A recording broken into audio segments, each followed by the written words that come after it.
Oke guys, kembali lagi ke YouTube gua Adil21 Channel. Kali ini gua pengen bahas pertanyaan-pertanyaan dari tim gua. Ini adalah curhatan-curhatan dari tim gua yang gua jawab dengan sepenuh hati gua. Oke guys. Ada pertanyaan dari tim gua. Kenapa lu seperduli dan care kepada tim lu? Padahal nggak ada untungnya buat lo. Oke guys, ini pertanyaan pertama ya. Gua jawab. Gua gini guys.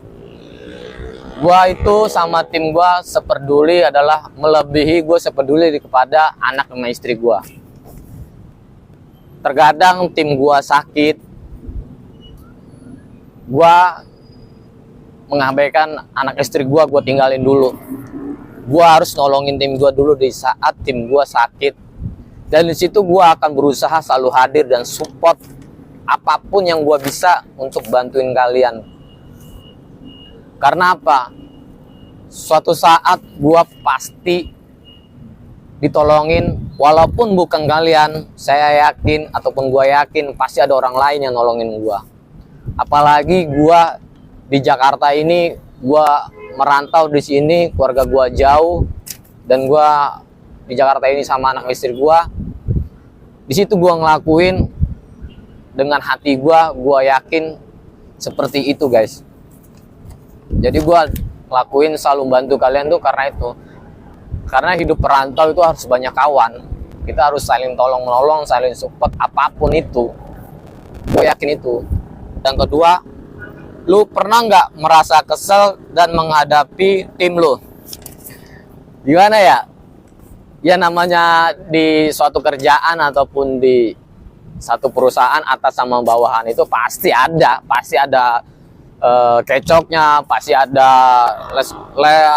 gimana ya, ada bentroknya ya, karena misi kita kan tujuannya adalah kita selalu berkomitmen untuk bersatu. Tapi kan kadang kalau kita yang ngarahin ada yang suka dan tidak suka, ya itu pasti. Tapi gue sebagai pemimpin kalian, tapi gue tidak akan mendengar satu pihak, tapi gue akan selalu memberi kita mufakat ataupun bermusyawarah bareng-bareng, walaupun hasilnya nggak memuaskan bagi buat gue, walaupun gue kesel sama kalian, tapi tetap gue ambil keputusan yang bagaimana adalah votingan yang paling terbanyak. Karena jadi sebuah pemimpin harus mendengarkan kepada teman-teman ya, pada tim kalian. Walaupun hati gue kesel sama dia, walaupun gue nggak suka sama dia ya, tapi bagaimanapun seorang pemimpin harus adil gitu. Makanya kalau misalnya dalam kerjaan pasti ada lah kesel, pasti ada. Tapi nggak pernah gue namanya pakai selalu, wah gue kesel sama dia, gue harus bagaimana gue bikin dia nggak betah atau gimana. Gue nggak sampai segitunya. Paling kalau gue kesel ya hari itu selesai, ya gue hari itu selesaikan. Karena apa? Gue diajar sama orang tua gue sebagai laki-laki, kalau ada masalah ya selesaikan masalah lu hari itu aja. Kalau udah besok ya udah, kita nggak kesal lagi. Seperti itu sih guys. Oke, ketiga, kenapa lu masih peduli dan kenapa lu masih peduli dan jengkel sama mereka? Terus kenapa lu masih peduli dan tetap respect sama mereka?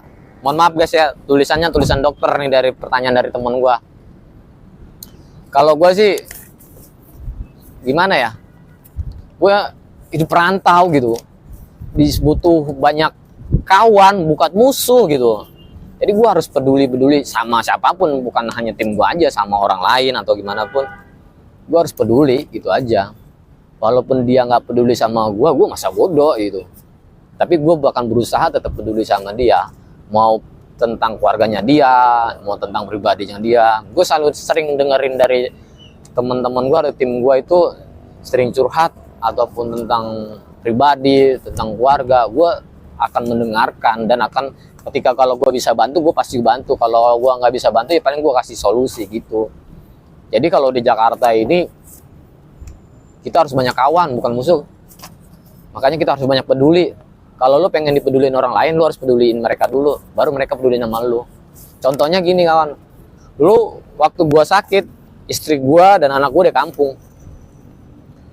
Dan gue masuk rumah sakit tuh yang nolong gue bukan dari keluarga gue pertama kawan. Yang nolong ini tim gue yang bawain ke rumah sakit. Dan ternyata teman-teman gue dan tim gue itu banyak yang datang, gila. Selalu support gue, doain gue. Malam-malam mereka juga hadir ketika gue masuk rumah sakit, gitu kan. Nah disitulah. Jadi lu harus peduli sama mereka. Jadi mereka juga peduli sama lu. Itu sih pesan gue. Pertanyaan terakhir. Kita sistem kontrak nih bos. Ketika selesai kontrak, apakah lu langsung menghilang dari tim lo dan nggak kontak lagi tim sama lo? Kalau gue sih nggak pernah milih-milih kawan. Kalau gue ketika gue di perusahaan gue kan ini kan sistemnya kontrak. Ketika ada peluang, ada pun lowongan kerjaan sama lain, itu gue tawarin. Contohnya dulu tim gue ya, dia habis kontrak, sekarang dia di alhamdulillah kalau nggak salah dia menjadi TKI Korea. Itu sobat gue namanya Topik ya, sampai sekarang gue kontak-kontakan sama dia, kita sering komunikasi, nanyain keluarga, tentang sharing keluarga. Terus gue juga nanya gimana Korea, gimana kondisinya Korea. Gue tuh nggak pernah namanya les kontak kawan, kecuali kalau dia mau les kontak sama gue gitu. Kalau dulu gue juga kalau misalnya ada lowongan pekerjaan lain ataupun informasi dari bos-bos gua ataupun di perusahaannya lain, itu tetap gua tawarin. Tapi terkadang teman-teman gua tuh salah, gua berbuat baik tapi malah ngejatuhin gua, ngejelek-jelekin gua di belakang. Padahal gua niat tuh pengen bantuin dia gitu. Gua bukannya niat untuk buang dia dalam pekerjaan, bukan, tapi emang udah ada peraturan perusahaan kita emang harus habis kontrak. Gua nggak ada bro namanya ngebuang-buang kalian ataupun Enggak banget. Karena apa? Gue juga punya anak istri, kasihan gitu. Kalau misalnya mereka habis kontrak atau gimana gitu kan, dia harus nyari kerja itu habisnya kemana ya? Gue pasti kayak gitu. Aduh, gue mikirin, kadang-kadang nggak tenang gue gitu. Dan di situ gue kalau ketika ada informasi ya gue ngasih tahu ke dia ide-ide ataupun ide-ide dia pengen usaha ataupun lain. Tetap gue komunikasi, gue datang ke rumahnya untuk silaturahmi. Karena silaturahmi itu mau bawa rezeki kawan.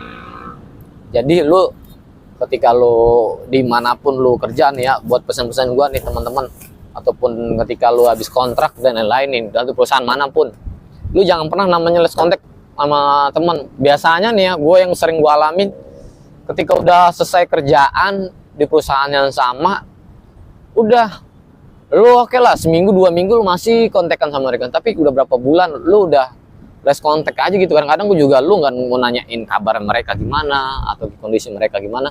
Itu kebanyakan yang salah kawan.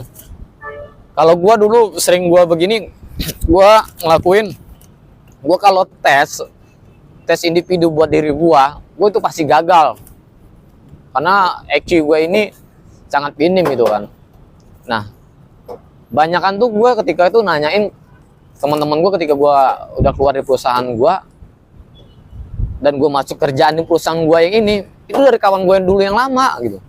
Jadi ketika gue nanyain kabar atau gimana kerja di mana sekarang atau ini kita datang ke rumahnya silaturahmi dan lain.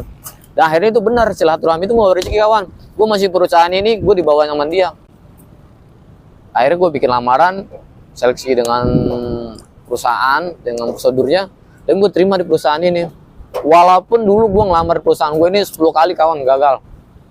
Tapi nggak tahu hati gue pengen masuk di perusahaan ini aja, hati gue udah pengen jawab, gue yakin gue di perusahaan ini. Dan alhamdulillah waktu gue proses dari bawah, dari nol, gue ngelakuin dengan senang hati, dengan waktu-waktunya, dengan proses. Alhamdulillah sekarang gue naik level dan gue bisa membangun tim gue. Nah di situ gue ingat proses itu ketika lu pesan-pesan buat gue seorang pemimpin ya, ketika lu jadi orang atau menjadi pemimpin dan lu punya anak buah, lu jangan pernah sombong. Pesan gua, lu ingat proses di saat lu di bawahnya. Di situ akan membuat lu akan merangkul tim lu dan di diri lu akan tidak menjadi sombong. Jadi lu ketika lu di atas, lu harus berpikir kadang-kadang sejenak, ataupun lu harus flashback. Kadang-kadang lu harus flashback. Jadi lu merasa di diri lu tidak sombong. Gitu. Lu harus ingat ketika flashback dan proses lu bagaimana. Jadi buat apa? Buat motivasi diri lo dan buat bisa motivasi kepada rekan-rekan dan tim lo. Oke teman-teman, itu yang pertanyaan-pertanyaan kalian yang sudah gua jawab. Apabila gua hanya manusia biasa, gua selalu melakukan kehilapan, gua banyak melakukan salah, gua banyak melakukan mengambil keputusan yang salah. Tapi ingat teman-teman, gua ngelakuin itu dengan senang hati, ya. Gua ngelakuin kepada kalian dengan penuh cinta, dengan kita proses bersama-sama, kerja bareng-bareng. Prinsip gua punya visi misi adalah kebersamaan untuk kita jangan hanya bekerja di tempat kerjaan saja. Ketika kita selesai udah bekerja, tetap kita melakukan adalah kekeluargaan. Tetap selalu kompak. Terus apa lagi ya? Selalu kompak. Terus kerjasamanya dengan kita. Terus jangan pernah namanya saling menjatuhkan sama lain, itu jangan. Kalau memang itu rezeki lo, pasti nggak kemana-mana. Itu aja pesan gua teman-teman. Ya tetap jaga kesehatan, jaga fisik. Ya salam buat keluarga kalian. Mudah-mudahan kalian selalu sehat, keluarga kita sehat, dompet kita pun selalu sehat. Amin. Thank you. Pesan gua untuk teman-teman, ya tetap jaga solidaritas buat kita, kekompakan kita, tunjukkan pada dunia bahwa kita kompak, dan jangan sampai putus dengan silaturahmi kita. Oke teman-teman, sekian dari saya, dari YouTube saya. Jangan lupa klik tombol subscribe dan like di Ajil 21 channel. Terima kasih.